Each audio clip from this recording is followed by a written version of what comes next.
Hey guys, it's Chameleonaire. And for the past couple of days, I'm beginning to see a trend of people really hating the very recently released Joker Folie, which is Joker 2. For understandable reasons. Because I actually went to go see it when it came out on Friday. And I do have some mixed feelings about it, but I'm not gonna sit here and just be like, oh my god, that was just the worst freaking movie that I've ever seen in my entire life. Because, no, like, the movie was not that bad, to be completely honest. If you haven't seen it, I am gonna talk about it.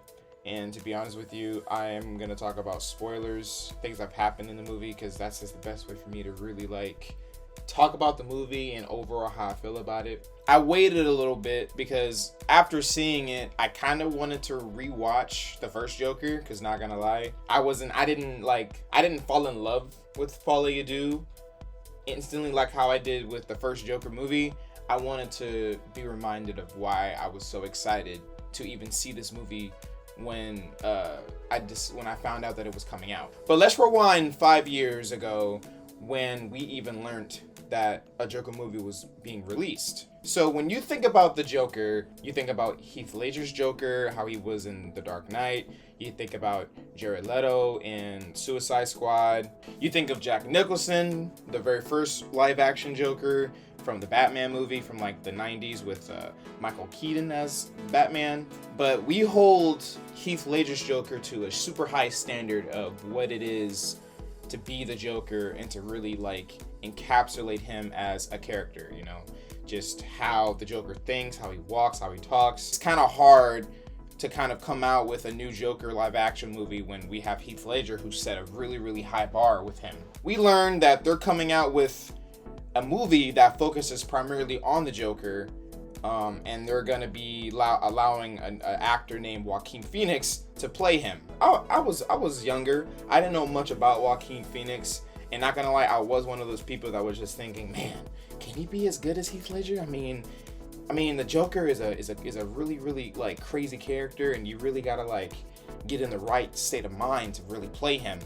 But I did some digging during that time and knew that he was a very good actor. Like, you know, he was one of those actors that likes to focus and really like put himself in the mind of a certain character. Fast forward to the release of the Joker, and it got a lot of high reviews on it. It was a great movie. It really does kind of talk about pretty much like everything that Heath Ledger Joker somewhat, you know, talked about in The Dark Knight, and it's really based off of how people treat each other and how they treated him, which kind of causes him to kind of just, you know, go out and go crazy. If you've seen the first Joker, so we all love the first Joker, and the thing is, we knew that this was like supposed to be like the Joker from like the Batman universe, but in a way, like the movie producers or the people that made the movie were trying to tell us, oh, like, you know, this is Joker, but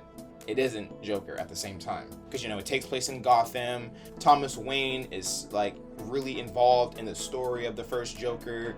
You even have a Bruce Wayne cameo in there, but Bruce Wayne as a kid, and even, like, just what Arthur Fleck does in the first Joker movie, you know, from his uncontrollable laughing, his quick-witted humor, you know, him trying to make everything into a joke, his serious like demeanor, and just, you know, just how he talks to certain people, like that's all like traits of the Joker. So that's something that we couldn't just ignore. But it's interesting that like this technically wasn't the Joker. I mean, I kind of already knew that. Like, I knew that this was supposed to be like, you know, the Joker, but not the Joker at the same time. Even before knowing this, like, before you even watch this Joker movie, if you're a true like DC fan and like you like have seen so many of these movies, like, and even know something about the Joker, his history is very, very mysterious. Like, Joker, like, we never really know Joker's real name and just where, like, exactly like where he originates from and just why he does what he does. All we know is just the surface level, like who he is, like what his beef is with Batman or any other DC hero, and that's that. But this is supposed to go, like, this Joker movie was supposed to be just a backstory of the Joker, quote unquote. So movie does really, really well. And then I think I don't remember when I found this out, but I think a little bit afterwards, maybe a year or two after, I heard a rumor that they're making a Joker 2, and I'm just like excited. I'm like, oh my god, they're gonna make a Joker 2. The first one was really, really good. We can kind of see like the aftermath of killing Murray Franklin, you know, what he does after that, because, you know, what does he do after that? And then I learned developing news that Lady Gaga is gonna be in the movie, and she's gonna be Harley Quinn, and that's just exciting. Like, that's even more exciting because, like, she is a very talented singer, and she also can act a little bit too. Like, she can really like get in her acting, like, you know, mode and really do her thing. So, you know, that was already exciting enough, and that kind of, I think for me, that built up the hype for Joker 2 even before like a trailer. Like, we didn't need a trailer or nothing like that. Just knowing that they're making a Joker 2, Joaquin Phoenix is ready to do part 2, and Lady Gaga is gonna be Harley Quinn. You know, and if you don't know, Harley Quinn is Joker's like love interest, and she can really be, you know, crazy like the Joker. So I was already excited, and I was just like, man, when is Joker 2 coming out? Fast forward to about last year-ish. I mean, I don't remember. I'm gonna be honest, I don't remember exactly when I learned that this movie was coming out, but fast forward to when I found out that that this movie was releasing. I learned that it's gonna be a musical. To be honest with you, I was a little bit I don't want to say disappointed, but I was definitely like, what? A musical? I mean, I can understand like the idea of the musical because, you know, Lady Gaga is a singer. I can also see it fitting a Joker, you know, movie because, you know, the Joker is charismatic, and it's not like I can't picture Joker like singing, you know what I'm saying? But the thing is, like, I don't care for a musical. Like, I really don't. I just want to see what the hell Joker does after this, and how Harley Quinn can be a part of this like universe, and just what she brings to this movie, because I know Lady Gaga can act, you know, and I can see her maybe matching Joaquin, his vibes of being a Joker. I still was like, all right, I'm still gonna see it, but the idea of it being a musical, I don't care for it. And here's the thing: the reason why I don't care for musicals is because I hate the idea of me trying to watch a movie, right? And then boom, they're singing a song, and I'm forced to listen to this song that I don't want to listen to, and I just have to sit there for 2 or 3 minutes, and then boom, they start acting, and then, you know, another musical comes out. That's why I never watched High School Musical. I mean, I watched it, but I didn't care for High School Musical because there was always freaking singing in that movie. Yeah, fast forward to me actually watching the movie. So this is where I'm going to start talking about the movie. I'm not going to go super duper deep into it. I'm only going to talk about key points of Joker Folie, Deux, because that's the name of it, which is translated to I think Madness for Two, which is French. So I'm going to talk about spoilers. If you hadn't seen it yet and want to see it and don't want to get spoiled, just click off this video. Yeah, sorry. You should definitely go watch it though. So going in, knowing that it's a musical, me just accepting the fact that, yep, they're going to sing, but I'm here to see the movie and see what the hell happens. Just going to go in there and just, you know, it should be a good movie. So starting off with the movie, it actually started off really, really cool. It started off with this Looney Tunes cartoon. It really is like the Looney Tunes. Like, they really just hit up the writers and be like, hey, do you think you can animate Joker for us? They pretty much like did like kind of like what the ending of Joker 1, you know, of him going to the Murray Franklin show.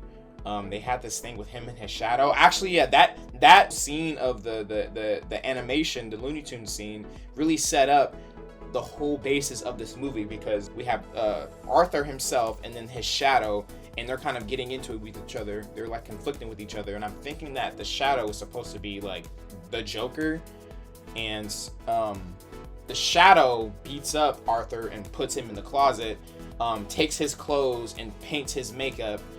But we can clearly see he's a shadow because he doesn't have like eyes and a mouth. just the clown makeup. And yeah, the shadow does the killing, and then the shadow completely abandons Arthur and takes his role back as a shadow, kind of leaving Arthur with the blood and kind of pinning all of that on him because that was his shadow. So the main question that this movie is trying to ask, and what we're going to see throughout the movie, is if the Joker and Arthur, are they one person or are they two separate people?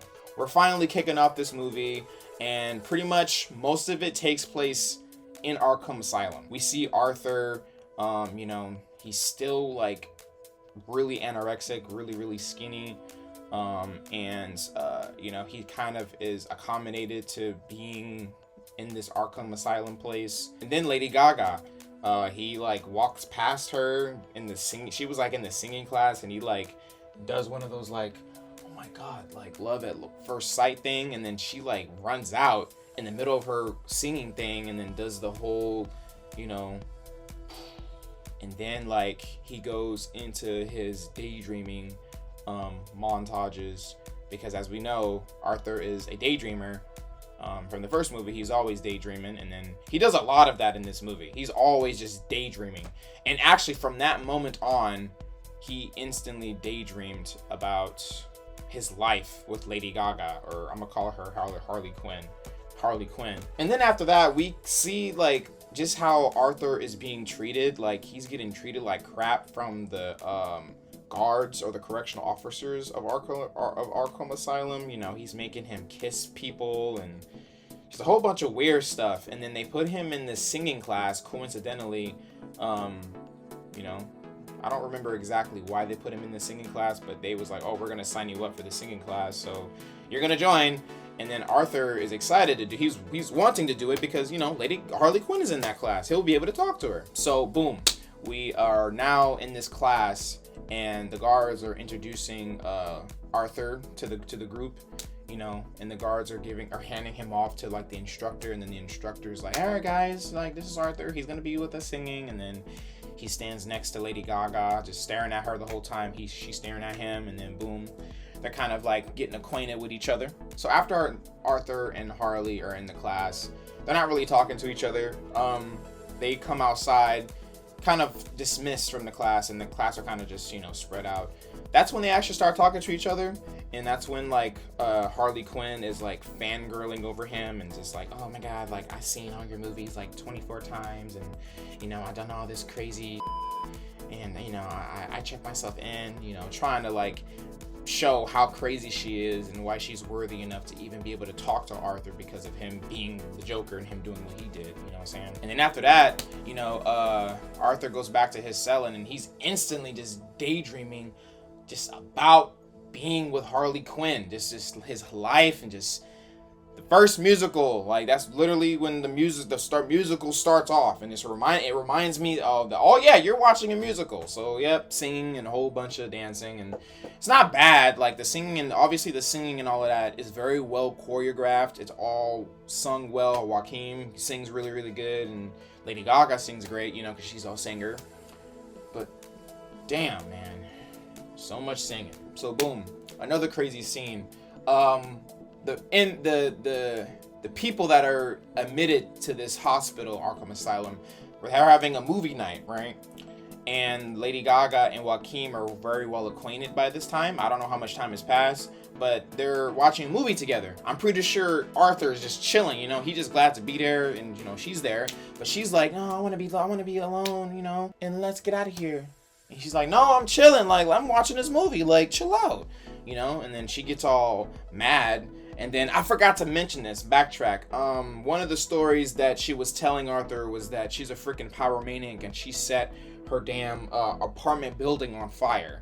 So that's important for this scene, because when she leaves Arthur, she leaves him temporarily, she freaking sets the whole damn place on fire. And people didn't even realize it. Like she's back there by herself, looked like she was about to smoke a cigarette. She takes those little matches, like the line of matches, sets the whole, lights the entire thing, drops it in like a trash or something like that, and then the smoke just spreads out. The fire gets crazy, and then the inmates turn around and they're like, oh my god, fire! And then the Joker and Harley Quinn, they're just sitting there. They're like running in the opposite direction of this fire, and then boom, another freaking song kicks off, you know, and then Arthur is like, oh my god, you did this for me, you know, and she's like, yeah. They're all happy, and then like kind of already falling for each other. I don't know if they were trying to escape, but they get to like the big gate and they're trying to like climb it during singing, of course, and then that's when the guards bring them both down. They carry him off, like Harley Quinn's like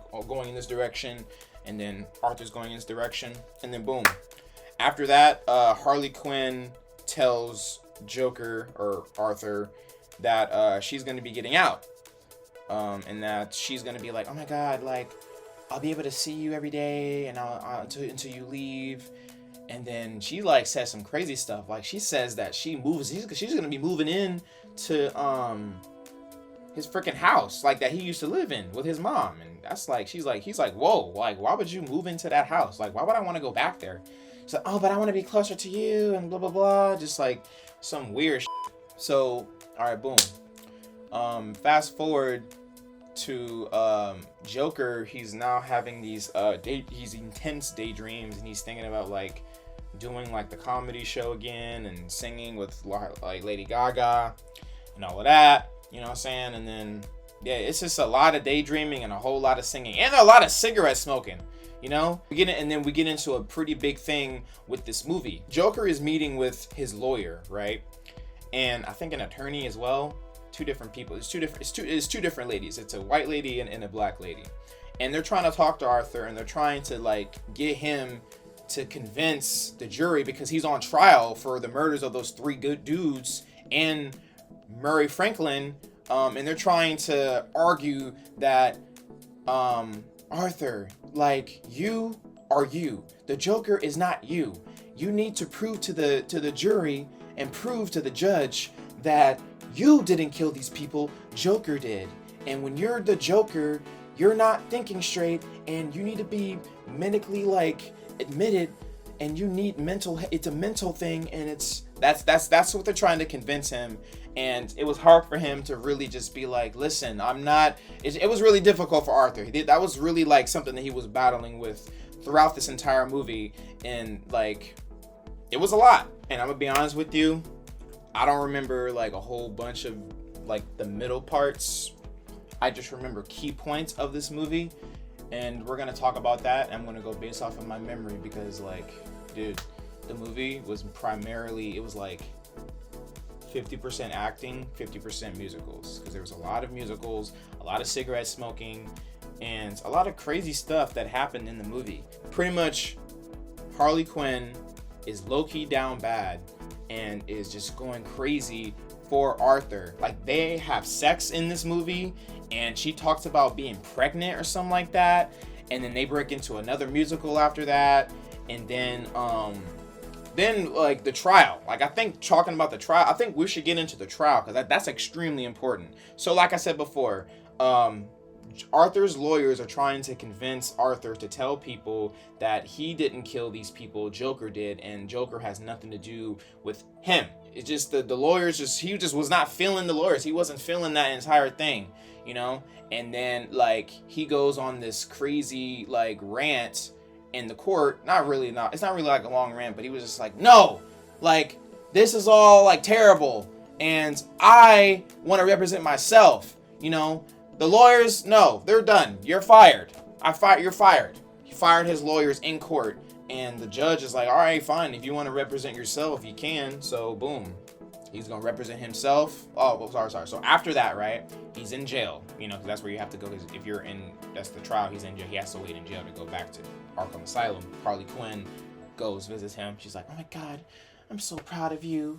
You know, like, oh my God, like Joker, like you're the Joker, like you're gonna do this, you do that, you know what I'm saying? Just completely just down bad. She's like kissing him and just like, oh my God, you're so freaking amazing, like you're the Joker, blah, blah, blah, blah, blah, right? Just remember all of that, right? Arthur Fleck has a crazy fan base, and it kind of just goes to show that if you are passionate about the things that you say, and if you can really drive people to believe you, then anyone will support you, because he has a crazy support system. Even in the first movie, we see how he was able to get all the people to kind of put on these clown masks and go after the higher up rich people. And even in this movie, he still has that. You know, he has the people waiting outside the court, and even the judge gives him a warning, like, hey, you better not like say, you better not go too crazy. This is not a circus. Like, you better not do no crazy stuff. And he's like, all right. Arthur's like, all right, cool. I won't do that. I'm chilling. You know, I'm here to represent myself. Boom. I don't know if it's the next day, but next scene is important because now he's representing himself in court. And Harvey Dent is in this movie. I forgot to mention that. Harvey Dent is in this movie, and he's a lawyer. He is the plaintiff going against Arthur. You know, Arthur's defendant. And then the first person that Harvey Dent calls up to the stand is Pebbles. I don't remember his name, but it's the midget from the first movie. Harvey Dent questions him, asks him about, you know, like how he pretty much witnessed Arthur kill like this the big dude in the first movie. Then Arthur questions him, pretty much putting him on the spot. He's going on this long rant and all this stuff. Questions him, talks to him, makes him super uncomfortable. You know, asking him all these freaking questions, and even in his act when Arthur became like the lawyer, you know, he was like, he took on like this whole other character, like, and he even put on the clown makeup, and he was like talking like a southern like lawyer, like trying to be all like serious and also comical at the same time. And then after he was done questioning Pebbles, like, you know, he was dissing his correctional officers at Arkham Asylum, you know, talking crap about them, which was really, really, really bad. Because when he went back to that, when he went back to Arkham Asylum after that court date, dude, he gets SA'd by these guys. Like, he gets beaten up. Like, the guards really violated him, and I think that moment was pretty much like where he really just changed after that. He was a different person after that. Because I think the next day, that's kind of when we see, you know, him just go down this really dark, self-defeating path. So after that intense scene, after what I can remember after that, I think it was like the day that we would find out if Arthur was guilty or not guilty. And then we see a montage of Harley Quinn preparing herself for court. You know, she's getting all dolled up, does her makeup, and then like she pretty much takes on and cosplays as Harley Quinn in a way. And also too, she's technically not Harley Quinn in this movie. Like her name's not Harley Quinn. I think her name's like Lee or something like that. I don't remember. But, you know, has a little makeup, somewhat, not really clown makeup, but she has like the little thing right here. She wears white, red, black color scheme, which is classic Harley Quinn, and has diamonds on her white shirt. Like, white shirt, black diamonds on it, and has like a red like jacket over. It's a fire outfit, but that's literally a Harley Quinn fit, which is not fooling me because I literally know. So, all right. Pretty sure that this is pretty much where we find out if he's guilty or not guilty. And then the judge asks Arthur if he wants to do like a closing statement, right? He gets a stool, pulls it up, sits down, and he sits like this, right? And this is after he gets SA'd by the guards. And I'm thinking like this is pretty much where like Arthur's over just this whole Joker thing, right? Because a whole bunch of inner demons come, and just I'm pretty sure other stuff happens where it got him into this dark place. And this is pretty much where he talks about how, you know, like the Joker is not him. Like he just wants to be Arthur, and just this Joker character is just not. It ain't it for him anymore. He's just not feeling it. He just doesn't want to do it. And the Joker never killed these guys. Arthur killed these guys and everyone. And you hear a big gasp in the audience, like everyone is pretty much leaving the courtroom. So many people left the courtroom. You know what I'm saying? After him confessing and being like, I didn't kill these people. Our Joker didn't kill these people. I did. There is no Joker. Because I'm just Arthur. Like, stop calling me the Joker. I'm Arthur Fleck. That's it. And then, Harley Quinn gets up, she leaves, and then is all sad and just heartbroken. And then we get a scene of him like trying to call Harley Quinn, and he's like trying to tell her to come back. And then another freaking musical, they go into another song. I think we go back to the courtroom, and then the judge is telling the jury to read the verdict. And then as they're reading the verdict, they're telling that he's guilty for everything. I think they were like reading 4 different charges that he did. So they get through 2. And then the courtroom just explodes in the middle of them reading the verdict. We see Arthur, we see him fly across the damn room, and like we see a lot of people are injured. We don't really see anybody moving. Just everything's on fire. There's so much debris. Arthur is slowly getting himself up. He just walks out of the courthouse, and then he gets picked up by a Joker supporter, literally dressed as him, wears a suit, same makeup. Arthur rides with him for a little bit, and then he gets out of the car. Like he forcefully gets out the car. He's like, "Nah, I want out." So he gets out. The dudes are like, "No, don't come back. We love you, Joker. We love you, Joker." He somehow manages to run away after freaking nearly getting blown away. He did get blown away. What the hell? He runs back to his old house. Those long ass stairs of hell that goes up, like the iconic stairs where he does the dance, because he knows that Harley Quinn is there, right? And then Harley Quinn dumps his ass because she's like, "You're not the real Joker. You're not even Joker. So, yeah, we're done here." So pretty much, Harley Quinn is a clout chaser and only wanted to be with Arthur because he was Joker. And that's it. Like, she wasn't interested in him she was not interested in Arthur Fleck. She was interested in just the Joker. And then he was like saying, but Harley, like, I'm still me. Like, yeah, I may not be the Joker, but I'm still me. Like, I'm me still. Like, you don't love me? No, I love the Joker. So yeah, bye. Clout chaser. So leaves Arthur. Arthur is literally like, doesn't even know how to feel right now. He's literally sad as hell. And then the police pulls up, like in the distance, like, faintly, like we literally see the cops just pull in like crazy, all like inward and all of that. Gets arrested, puts in the cop car, and they take him back to Arkham Asylum, and he's just sitting there, now he's in prison. Pretty sure they sent him, bring him back to Arkham Asylum. He's sitting there watching TV. And then, so then we're going to get into the ending now, because this is the end of the movie. All right.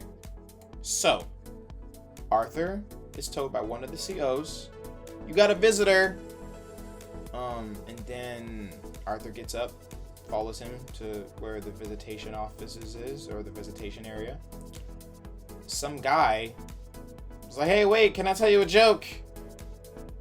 And then, like, Arthur's like, "Okay, sure."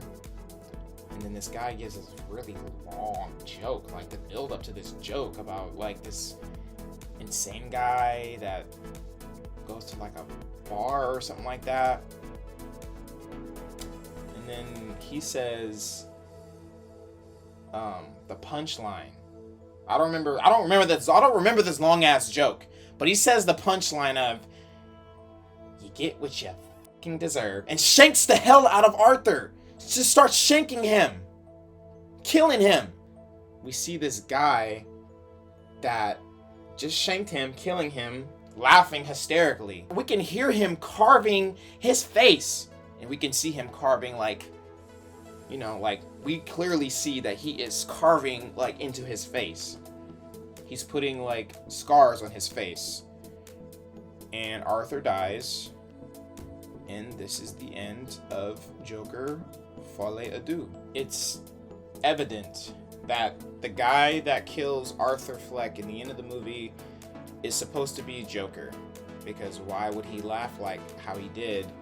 And why would he carve a smile on his face like that? What the writers are trying to convince the viewers, this is what I think, that the Joker as a character, Joker, that is Batman's arch nemesis, is inspired by Arthur Fleck.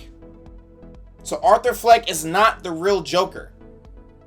The real Joker is inspired by this guy that died at the end of Joker Folie Deux.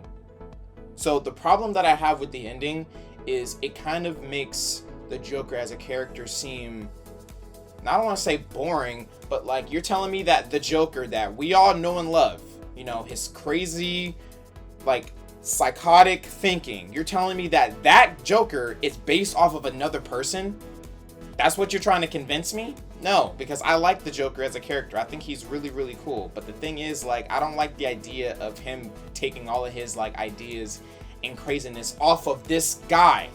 The whole musical thing, I didn't like the musical part of it. Like, why did they make this movie a musical? I enjoyed the first Joker because of the acting and just the whole, like, build-up of this character, Arthur Fleck, and just seeing, like, how he went from being this little timid person that has this, that clearly knows that something is wrong, or he knows that he's different, and he has the awareness to see that the world around him is changing for the worse, and he sees it, but he's getting treated like crap, where he turns into this Joker character where he's just like, he kind of becomes part of the madness. Why he killed those guys on the train, why he killed Murray Franklin, because he literally brought him on the show to make fun of him because of his condition at the Pogo's place. The fact that Arthur Fleck isn't Joker, and that's fine, but if Arthur Fleck isn't Joker, why did they even make this movie, and why did they make the first movie? And they're trying to give the idea that the Joker is inspired. He's an inspired character. He's inspired from this guy. Takes everything, like, word for word, bar for bar, from Arthur Fleck. The laughing hysterically, just the bad jokes, you know, the jokes that lead into killing. Like, that's literally like Arthur Fleck's, that's all his thing, but this Joker steals it. That's the problem that I have with the ending. And I'll be honest, like, I don't hate the movie. I'm not saying that I didn't enjoy it, because obviously the acting was really, really good. But I'll be honest, I would get into the movie, like, the acting, like, I'll be into it, right? And then that's when they'll start freaking singing, and I'm just like, what? So when Harley Quinn was telling Joker that she was pregnant, right? And they were like, the visitation thing, you know, she just starts singing, and then even Arthur's telling her, please stop singing, no, stop singing. I'm like, yes, please, Lady Gaga, why are you singing? Please stop. Like, you almost forget that you're watching a musical when they're acting so much, and then they break out into just singing, and it's just like, I did not like that. But overall, the movie, or just this movie and Joker together, it's a good way to get into the head of Arthur Fleck, because he overall is an interesting person to learn about. But it's just, with this movie, just the whole idea of the musical, the theme was a little bit weird, and just the whole, like, once that courtroom exploded, it kind of just went downhill from there, you know? That's when a whole bunch of craziness was happening, you know, like. But listen, I wouldn't be surprised if later on down the line, if just in maybe a year or two, people are going to revisit this movie, where they can watch it multiple times, and they'll be like, oh my god, this is like such a good movie, you know. Maybe that could be a thing, but the thing is, like, right now, like, I'm not crazy about it. Like, I remember when I seen the first Joker, I was like, oh my god, this movie's so freaking good. Even if it's not the real Joker, but it's still a great movie. This movie, though, I'm not crazy for it. Yeah, especially since, like, Arthur Fleck's not the real Joker. I mean, I kind of had a feeling anyway, because the thing is with Joaquin Phoenix, like, he's the type of actor, like, you would not see him, like, making no cameo appearances in freaking Batman. Like, I would not see him actually being, like, a Joker like that to fight Batman. Like, he would not fight him. But at the same time, it's like, I don't know what exactly, like, their idea was and their plan for this. I mean, yeah, to tell a compelling story, I get it, but nah. What would I rate Joker Folie Deux? I would give it a 5 out of 10 because it's very well written. Great actors, actresses involved in it. The musical scores, I guess, were good. It's not like they were bad at it. They weren't bad at singing or nothing like that. But for me, I don't care for musicals. The ending was kind of bad. And I didn't like that they were trying to act like Lady Gaga was not Harley Quinn in this movie, because she was. Technically, she wasn't, but she was. And Arthur Fleck is not even the real Joker. And he dies by the real Joker. And it's just like, yeah, it kind of went all over the place. But that's how I feel about Joker, Folie, Deux. If you've seen it, let me know how you feel about it. Thanks for watching. I'm Chameleonaire, and I will see you next time.